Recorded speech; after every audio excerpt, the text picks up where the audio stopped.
Espace Guinée. Chaque soir, les experts de la société civile, artistes ou chefs d'entreprise se retrouvent pour défendre leurs convictions sur 3 sujets d'actualité. Éditorialistes, experts, influenceurs, artistes, chefs d'entreprise, l'occasion d'entendre ces personnalités s'exprimer sur des thèmes divers et même hors de leur domaine d'expertise. Sur Espace, c'est Les Informés. Tierno Madjouba, Félix Tamba Milimuno, Théophile Fassamano, Alphonse Mara. La suite de cette émission, Les Informés sur Radio Espace TV, le collectif des professionnels de l'éducation CPE, communément appelé collectif des enseignants contractuels issus de l'ISEG et des ENI, interpelle le gouvernement sur la nécessité de leur engagement à la fonction publique.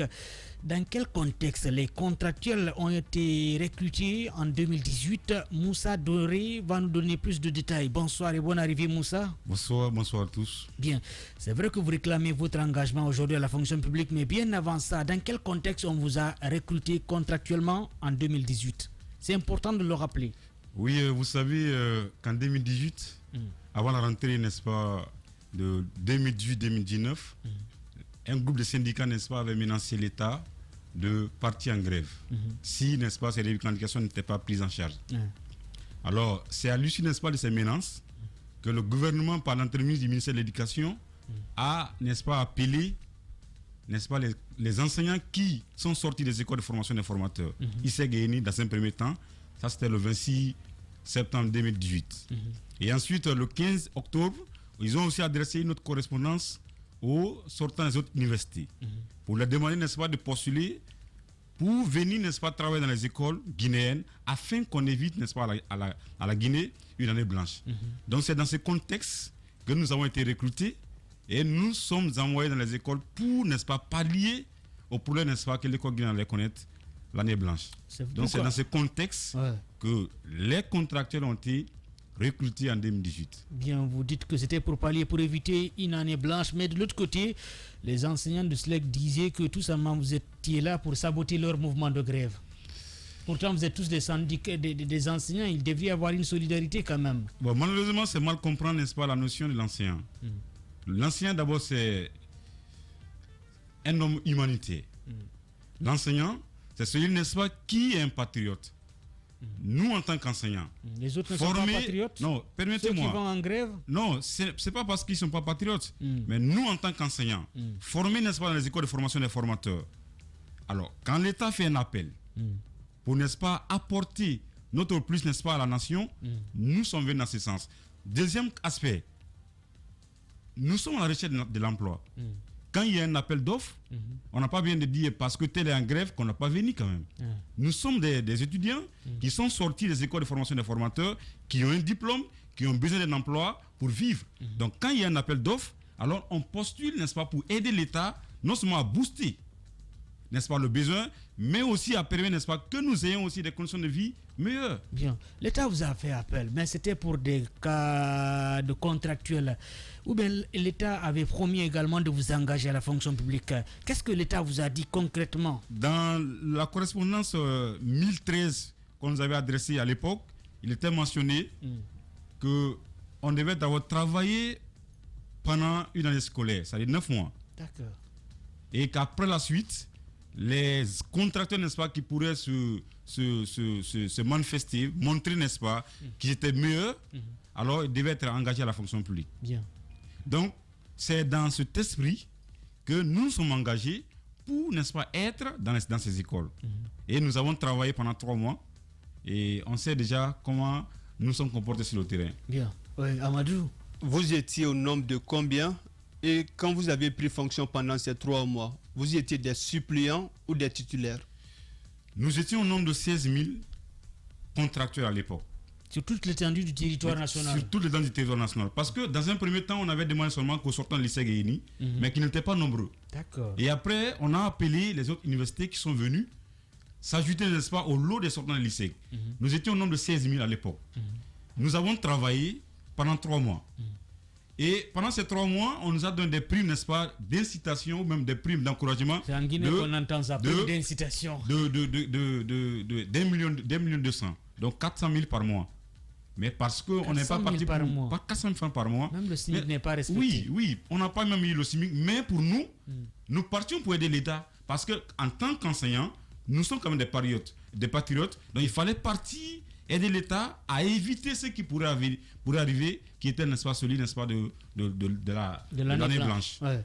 Titulaire ou suppléant? Nous étions titulaires dans les classes. Titulaire dans les classes. Parce qu'en réalité, la quasi-totalité des enseignants titulaires avaient abandonné les cours. Alors, tous ceux qui étaient partis, la plupart étaient des titulaires. Par exemple, je prends mon cas. J'ai été envoyé au lycée Fela à Kobaya. On m'a envoyé dans les classes de terminale où j'enseignais les cours de français. Donc j'étais titulaire pendant les 3 mois. D'accord. Alors, c'est vrai que vous sortez de lycée, vous sortez des ENI, mais il y a d'autres qui ne sortaient pas de ces écoles. Est-ce que ces enseignants avaient la capacité, la pédagogie pour donner des cours? Parce que n'est pas enseignant qui le veut quand même. Bon, la pédagogie c'est notre cas. Mais parmi nous, par exemple, à l'époque, il y a des gens qui n'étaient pas sur des lycées et des ENI, mais qui ont enseigné dans les écoles privées pendant des années, qui avaient la capacité d'enseigner et qui ont montré, n'est-ce pas, dans ces écoles, n'est-ce pas, leur capacité, n'est-ce pas, de pouvoir apporter à l'État guinéen, aux enfants guinéens, un enseignement de qualité. Donc oui, ils ont bien enseigné. Moi, j'ai toujours eu envie de poser cette question. Quand L'occasion l'occasion est là. Quand vous avez remplacé les enseignants du SLEG, quand ils sont revenus après la grève, comment vous avez fait? Voilà, en fait, après qu'ils aient trouvé, n'est-ce pas, un compromis avec le gouvernement, le ministre de l'Éducation à l'époque a adressé un courrier aux contractuels, leur demandant de surseoir, n'est-ce pas, aux travaux, n'est-ce pas, qu'ils font dans les écoles. Et que la liste, n'est-ce pas, sera authentifiée et qu'après l'authentification, n'est-ce pas, ils vont procéder à un recrutement, n'est-ce pas, des contractuels d'État à l'époque. Ce qui revenait à dire que non seulement ils ont cassé le rythme d'enseignement dans les écoles, mais en plus, on s'est servi de vous parce qu'après, ils n'ont pas respecté leur engagement. Oui, ils n'ont pas respecté leur engagement. Ils se sont servis de nous. C'est pas surprenant. Mais pour moi, dans un pays sérieux, dans un État sérieux, dans un pays normal, en réalité, on ne peut pas se comporter de la sorte. Pourquoi? Parce qu'aujourd'hui, depuis 2010 jusqu'à nos jours, l'école guinéenne quand même a un besoin d'enseignants. Criard, il y a des zones dans... Vous avez suivi l'année dernière M.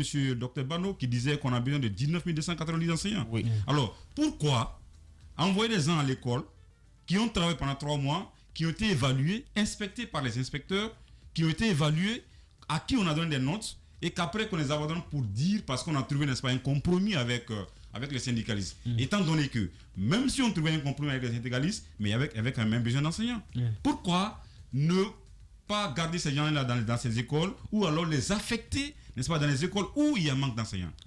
Donc pour moi, c'est qu'en réalité, on était avec des gens, des plaisantins, qui ont pensé qu'ils ont amusé les contractuels, mais non, c'est à la population guinéenne qu'on est en train de faire amuser. C'est, n'est-ce pas, à l'État, au peuple de Guinée qu'on est en train, n'est-ce pas, de faire ces choses, parce que c'est pas seulement contractuel. Quel était votre interlocuteur direct, en fait? Vous, les contractuels, c'était qui votre interlocuteur? Notre interlocuteur direct, c'était le ministère de l'Éducation. Parce que c'est le ministère de l'Éducation qui a adressé un C'était quel ministre à la personne de quel service? Maurice Sangaré, qui était à l'époque au ministre de l'Éducation, à l'époque, qui a adressé, n'est-ce pas, une correspondance, je disais le numéro de la correspondance, la correspondance 1013, qui a été adressée d'abord au sortant du lycée Guinée le 26 septembre 2018, et la correspondance 11016, quelque chose comme ça, qui a été adressée aux autres universités, la correspondance 1107. On reviendra. 1107. On reviendra par rapport à ces chiffres. Je vous informe, Alphonse Mara, que Maurice Sangaré a été l'élève de Kaokare à un moment donné de l'histoire et c'est Maurice Sangaré qui l'avait remplacé. Donc ne soyez pas étonnés. Que l'âme d'ailleurs de Kaokare repose en paix. Amin. On marque une pause, le temps pour nos obligations commerciales. On revient juste après sur Radio Espace et Espace TV dans cette émission Les Informés. Merci de nous suivre du côté de Soumbouya à Koya. Radio Espace Guinée. Chaque soir, les experts de la société civile, artistes ou chefs d'entreprise se retrouvent pour défendre leurs convictions sur 3 sujets d'actualité. Éditorialistes, experts, influenceurs, artistes, chefs d'entreprise, l'occasion d'entendre ces personnalités s'exprimer sur des thèmes divers et même hors de leur domaine d'expertise. Sur Espace, c'est Les Informés. Tierno Madjouba, Félix Tamba Milimuno, Théophile Fassamano, Alphonse Mara.